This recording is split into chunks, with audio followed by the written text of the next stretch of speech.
welcome to Catch Outdoors. I'm your host, Captain Rob Modies. This podcast is about living and playing in the Florida Keys. I cover my favorite sport, fishing, but also all the many things to see and do down here in the islands.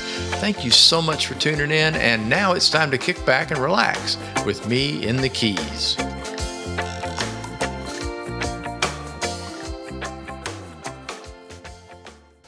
This week's episode of Catch Outdoors is number 190. Catch Outdoors brought to you by Spotify, lots and lots of other streaming podcast sites.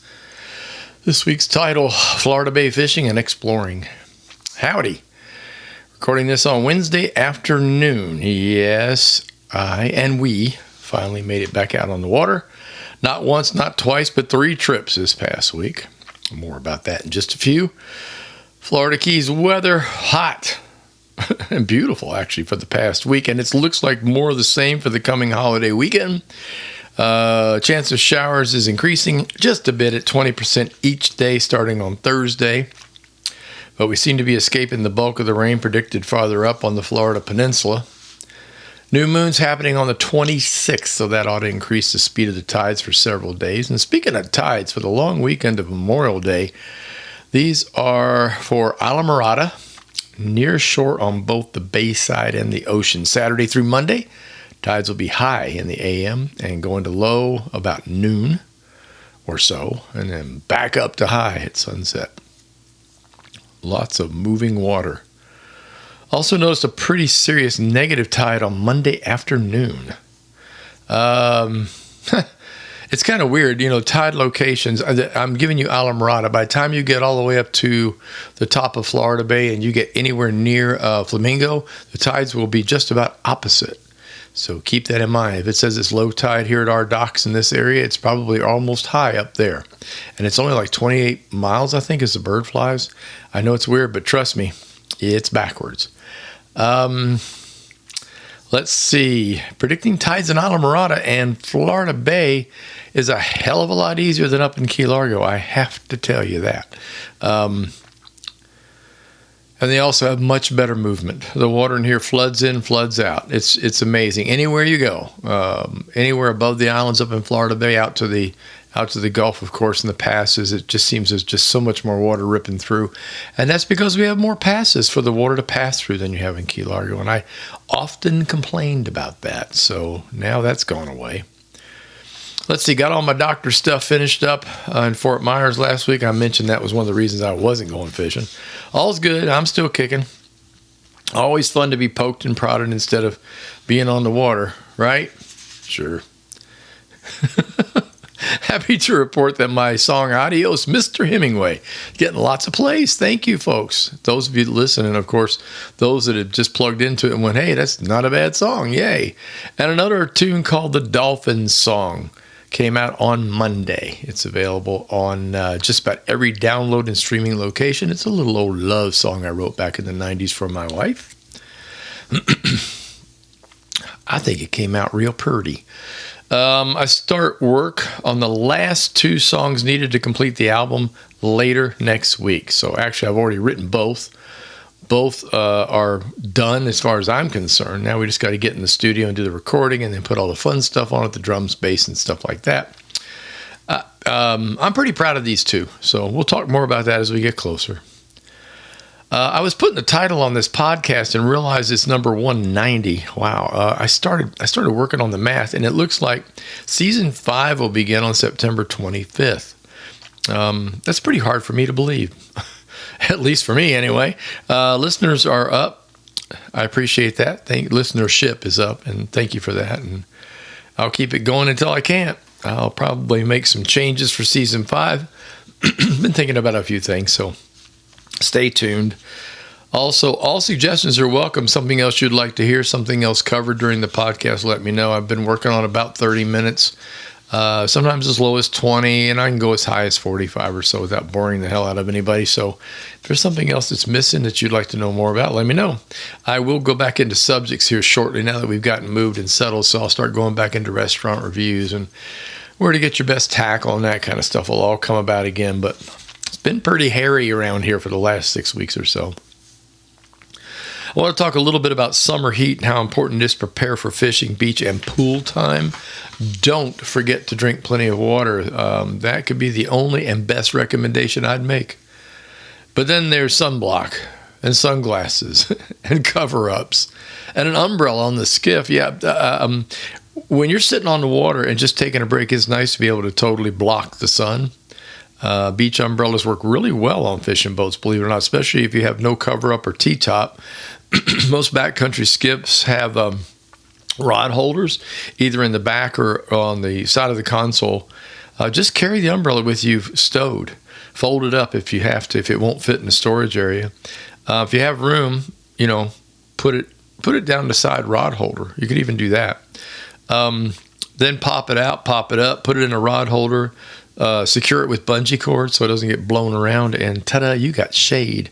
And there's nothing better than get a little shade when you need to take a break and have a little lunch or get another bottle of water, a bottle of Gatorade. So try one of those beach umbrellas. They work great. Last but not least, do your best to avoid drinking alcohol. As a captain, you're not allowed to drink at all on a boat. It's just like a vehicle, and the tickets and fines are just as big.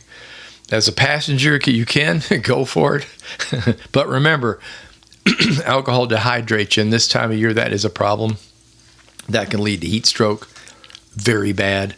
So if you're going to drink on the boat, that's fine. You want to have a cocktail or two, that's fine, a beer or two. Make sure you put water in there with it, all right? Drink your water. And then there's this. The FWC and sheriff's offices will be running extra checks for this entire Memorial Day weekend. You knew that was coming, right? So mind your P's and Q's and make sure you have your safety equipment on board, and make sure you have your paperwork, your insurance, all that fun stuff. Just make sure you're covered when you go out, because there'll be extra patrols this coming weekend. Florida Governor Ron DeSantis signed the Boater Freedom Act this past Monday into law. It'll change how law enforcement pulls over boaters on the water. Starting July 1st, officers will no longer be allowed to conduct random safety compliance stops, that's in quotes, unless they have probable cause. Instead, boaters can display a Florida Freedom Boater decal, indicating they've already met required safety standards. The new law also protects the rights of residents to use gas-powered boats on Florida waters. Believe it or not, they were talking about making gas-powered boats go away. I was like, what the hell? Are you all out of your complete minds? I can answer that question. Anyway, so now you know. So we're good. July 1, that's when that begins, all right, where they can't just randomly check you. But it's good to get the sticker, Florida Freedom Boater sticker. Okay, I finally did some serious fishing and boating this past week. I really felt it was necessary to do catching up. I looked at my boating log. It was not only depressing, it was embarrassing. April 22nd was the last time I was on the water. What is today? Today I'm recording on the 21st, so you'll hear this on the 20th. It's exactly a month. Good Lord. My first recent trip was May 16th, and then May 18th with my wife Janelle, and then May 20th all by my own self. So every other day I did 3 trips. Over those 3 days, I totaled 109 miles of exploring and fishing. That being said, I was pretty amazed at how much I remembered about fishing in Florida Bay, and mostly about still remembering how to navigate in the backcountry waters. After over 25 years of only venturing there very few times via fishing trips with a guide. 1, 2, 3. I can count them on one hand, 3 times. Janelle and I began fishing Florida Bay above Islamorada in 1997. I'm guessing on that one. I think that's probably right, somewhere 96, 97. I'd like to point out that this was way before GPS. They weren't available in the versions we have now, of course. As a matter of fact, we used charts to find our way from Islamorada to Flamingo and to Cape Sable. When the first GPSs came out, they were nothing more than a little handheld thing. It looked kind of like the early telephones, like a flip phone. I think a Garmin was the first one I got my hands on. Expensive, but all you could put in there were GPS location numbers, so lat longs, and you had to have the lat longs, plug them in, and it would tell you where it is with an arrow pointing in that direction. That's all you had, and how far away it was. And they were terribly inaccurate. Most cases they could be off by anywhere from 50 to 100 yards. So a whole football field to half a football field off. It was quite an adventure for us to do this with the chart. I pretty much drove the boat, and Jonelle sat on the cooler seat with the chart in her lap, and we worked our way across. And we were pretty pleased when we made it to the other side. But I think that's what I'm going to say has given me the good memory of what's out there, because by doing it that way, I wasn't relying on a GPS. I was relying on sight and finding the cuts and finding the edges and where to go and what island to pass and all that fun kind of stuff to get from point A to point B. So I think that really helped me in the long run. And now I have the GPS, which is kind of fun to see where I was. It's really bizarre. I look at that and I go, man, I went through there. Holy crap. How did I do that? Before I give a navigation example I used on Tuesday, a couple of days ago, I'll lay out the trips in order and talk about some observations as compared to 20 some odd years ago. On Friday the 16th, I put the boat in at Safe Harbor Angler House on the bay side of Islamorada.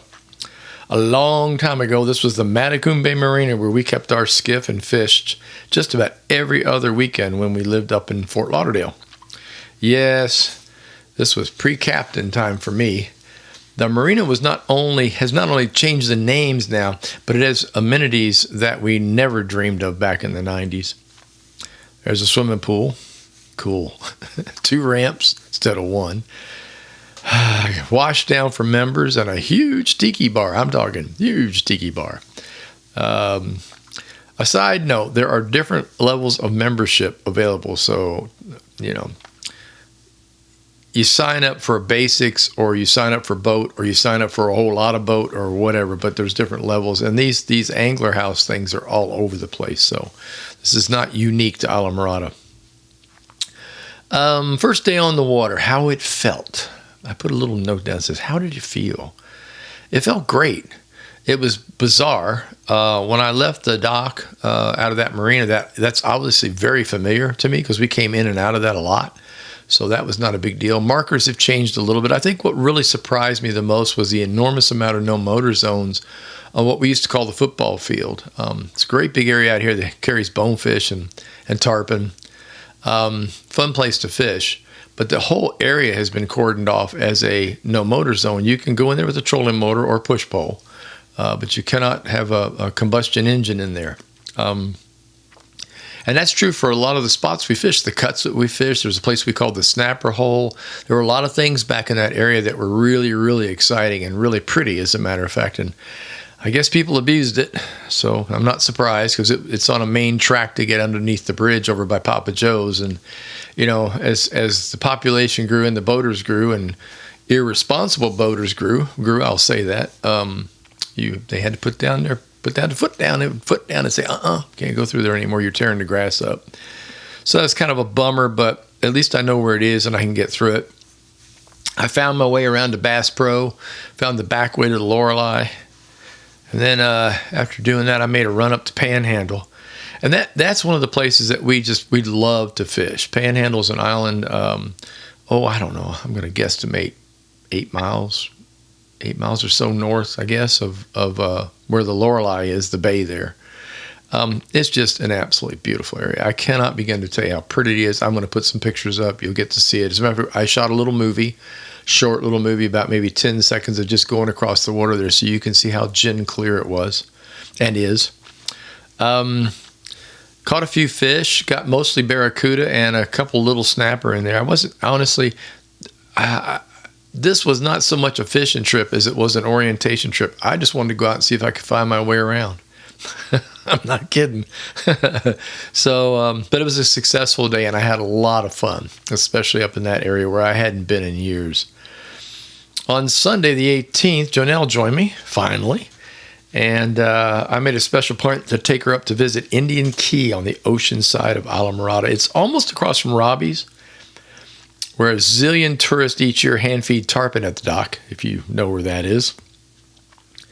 It's been a long time bucket list for Jonelle that she wanted to go out there and take a look at that. It's a park. It's got a lot of history. And I wanted to go up there too, but when I got there, I had forgotten to put a bow anchor out or in the boat.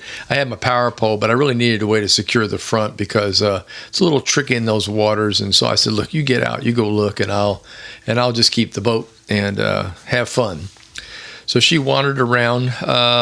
This is from Wikipedia, so you know. Indian Key Historic State Park is an island within the Florida State Park system, located just a few hundred yards southeast of US 1 within the Florida Keys off the Hawk Channel Passage. The island was home to the town of Indian Key, Florida, in the middle of the 19th century, but is now an uninhabited ghost town. What it is now, y'all, is it's just basically ruins of the town. It grew rapidly in the 1800s until about 1880. An Indian raid happened in 1840, and all the people ran away, and they killed a bunch of people. And the island's never been the same after that. So for all intents and purposes, 1880 was the end of it. It's very interesting to be able to walk the unguided tour. There's a sign tour that tells you all about the island as you go. And Janelle came back with eyes wide and said, "I must go check this out." So now, of course, it's on my list. So next time we go out, I'll make sure to bring an anchor so we can secure the boat more securely, and so I can take a look at it. Listen, while she was gone, I didn't waste any time. I got up on the bow and cast all around the mangroves near me and wound up getting 5 barracuda out of the mangroves. So, I did get a little fishing in it while she was gone. From there, we decided to head up to the Twin Key Bank area where we'd spent a lot of time and on up to Rabbit Key Basin. Excuse me, I'm a little clogged up this morning and this afternoon. Twin Key was interesting. The channel is still there, but most of the stakes are missing. The stakes are directional stakes that the Park Service puts in to find your way. I'm guessing storms got them. I don't know. But as long as there's sunshine on the water, it's pretty easy to navigate. All you got to do, you can see flats all around you with a bright green area in the middle, or dark green, I guess I should say, and that's the channel. It's a twisty one too, but no biggie. Got through there, and then we headed over to Rabbit Key Basin, which was a disappointment, but the islands still hold fish. That's the weird thing. The Rabbit Key Islands, the keys themselves, hold some fish, but on the open flats where we used to get a lot of sea trout and ladyfish, that seems to have changed. And I was told that a couple of years ago by a local guide. He said, "I'm not so sure if it was environmental or perhaps multiple storm related," and I felt probably right. The basin is pretty wide open, so wind could certainly do a lot of damage to the bottom and to structure. So, yeah, kind of strange. It felt weird, and we didn't catch a thing. I think Janelle got one little bite on one of the casts. We never saw what it was. She got chased by like a puffer fish or something, but that wind can do a lot of damage to bottom. It can do a lot of damage to structure, and especially over the years, 25 years ago, there were several storms that went through the Keys, and so I'm just guessing. I don't really know. From there, we headed back over to Panhandle. I had to show Janelle how beautiful that place is. It's really something to see, and we feel lucky to be able to boat and fish there. And Janelle caught a barracuda while we were there, so... Again, fishing wasn't the focus. The trip was to get her out to Indian Key, and we did. And so that was success. Then we started messing around in the back. On Tuesday, I headed out, this time to explore the nearby patch reefs and the ocean, but the winds were out of the south at 10 to 15. It's gusting slightly higher, which is a bit much for a flats boat. So I headed back in and reached for my cell phone to update Janelle on my float plan. Whoops. You guessed it, man. No cell phone. Damn, I left it on the charger. Now what? Well, I don't go anywhere without telling her where I am. That's part of the float plan, right? So I went around the corner back into Bass Pro. And here's the funny part. We live across the street from Bass Pro, not a quarter of a mile away. So I tied up at the dock, told the guy where I was going, walked back to the house, got my phone, walked back, got a little bit of gas from Bass Pro, and then headed out. So the cool thing about this is I had a backup plan. And then I was able to get on the phone and text her and let her know that I wasn't out in the ocean, that I was going back and way back. So, yeah, I'm sitting there going, what am I going to do? Oh, well, I can walk. I got 2 feet. So... yeah.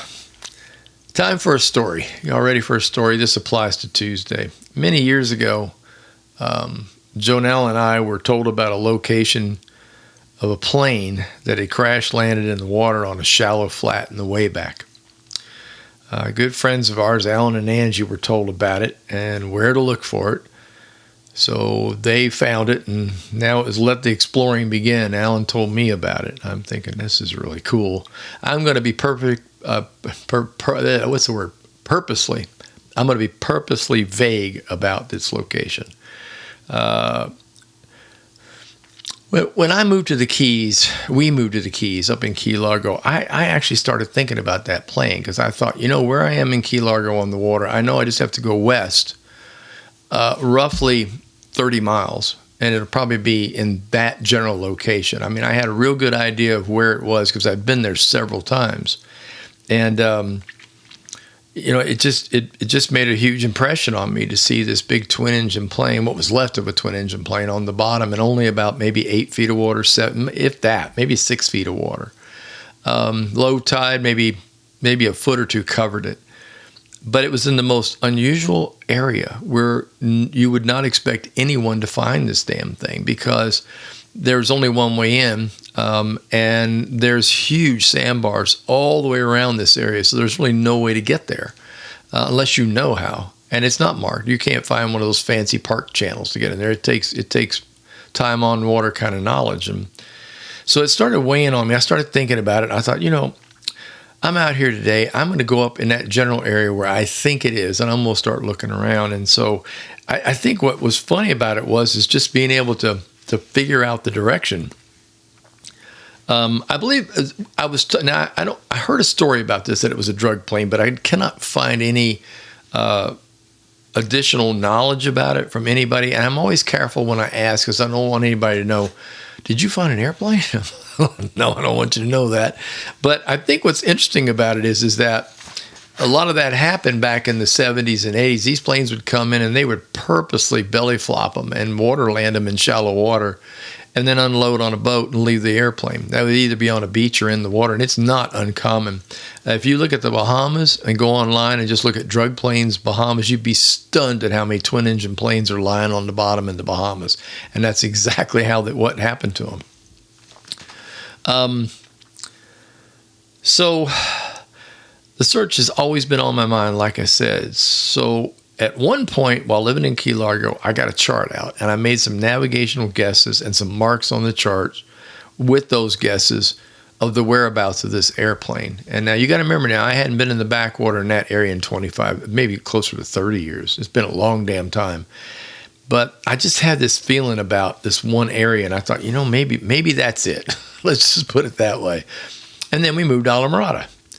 And as you might have guessed, it weighed on me even harder because I thought now I'm lined up where I think it is. And now it's not as far. It's far, but it's not ridiculously far. So my search began on Tuesday after leaving Bass Pro. I thought, I got a full tank of fuel. Fishing is what I want to do, and if I find it, there's going to be fish. And so I'm like, all right, let's just do this. So I cruised north. That's all I'm going to give you. It's in Florida Bay. And I went through multiple channels and over flats, crawled across mud areas, very carefully looked for cuts to get through, and eventually made my way up to where I believed it to be. I went into the area and started doing little grids back and forth, and damned if I didn't find it. Surprised the hell out of me. I mean, after all that time and all that weird study on a chart and not really knowing if it was going to be where I thought it was, and there it was. It was just there. And there wasn't a soul around. And you could tell nobody been in there. And the reason you could tell is there's nothing marking it. Usually when somebody finds something in the back bays, they'll put a stake in the water, like a white PVC pipe, just to blow it for everybody. And I was so happy to see that there was nothing on it. There wasn't any fishing lines stuck on it. It was just by itself. And the other strange thing was I figured there'd be nothing left. I thought when I found it, it'd just be a hole in the flat, and there would be a a bunch of little pieces of debris. No, the whole damn plane is still mostly there. You can see the whole wing on the right-hand wing. You can see the cockpit in front. And now remember, this is all corroded away. You got to use your imagination, but you can see the outline of the airplane. You can definitely see the fuselage and part of the tail. And there are big chunks lying around, which I'm sure were caused by hurricanes. But what's unique about this area is there's so many huge bars around it. I think the bars protected the area from the wind. I think that even when a storm came up, it couldn't get rip-roaring in this particular area because of the seclusion. And that leads me back to, I think it was a drug plane. The whole reason it was dropped in this area is nobody could get to it. So somebody had to know exactly where they were coming and exactly where they were going to land to pull this drug transfer off, which back in the days of pot, that wasn't uncommon. So it was really, really neat. So I crept up on it. I didn't get real close, and I set up an artificial and didn't get much. And no, wait a minute, that's not true. I had some frozen shrimp in the cooler. That's right. I tied on a jig, put on a chunk of frozen shrimp, tossed it over near the edge of the area, and got hit right away and caught a nice mangrove snapper. And then after that, I caught, 30 or 40 of them. I kept one big one for Janelle. I always like to bring her one home so she can make a sandwich or make a lunch out of a mangrove snapper. And so I did that. I put one in the bag and let everything else go. But it was cool. Also some bar jacks. Normally you see bar jacks out on the ocean side of the Keys. At least for me personally, I've caught leather jacks and, of course, crevalles and yellow.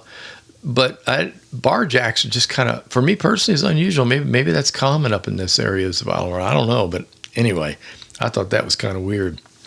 So I have to say, though, it's a very memorable location. And I had a lot of cool times there. So this was kind of nostalgic, I guess you could say. We took my daughter Miranda in there when she was about 7 years old. I mean, she's 31 now, so I'm just guessing on the age. But she was about 7. She fished. She snorkeled over the wreck. I remember how absolutely taken she was by what she saw. And for that, I'm thinking that that's probably how her love of all things saltwater began. Just being able to see that and be able to snorkel over it with all the fish underneath her. I got to say this, the guy that told us about it, Alan, I miss him a lot. He passed away, and I just miss him. That's all there is to it. So I had this thought in my mind when I'm standing there. He was probably watching. He's probably why I found it. So thank you, Alan. I really appreciate that. You have no idea how much fun that was just to get right on it again without having to go back 6 or 7 times hunting. And it brought back a lot of happy memories. That airplane, we all fished there a lot. We hung out around there a lot, and it was. It's just one of those things you never forget. And I guess that was embedded in my mind, and that's how I found it. So I'm going back. I can't wait to take some more photographs, which I'll share later. Maybe I got to scrub them so there's no GPSs on them. But anyway, I really wanted to relay to you how fun that was, and it just meant a lot to me. I mean, I love being here in the Keys, and that was just another little gravy, on top of it. Okay, it is now time for useless information.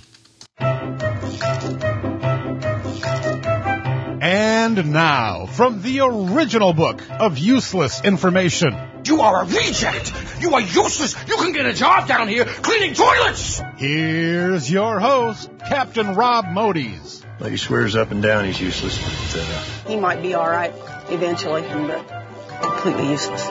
With useless information. And here we go. Let's see. The original name for butterfly was flutterby. Butterflies taste with their hind feet. I did not know that. A large swarm of locusts can eat 80,000 tons of corn in a day. Holy moly, seriously? And last but not least, research indicates that mosquitoes are attracted to people who have recently eaten bananas. I'm not one to believe in the banana will cause your boat to break down or you not to catch fish, but maybe you have another reason not to have bananas on a boat, so or to be eating them. So there you go for this week.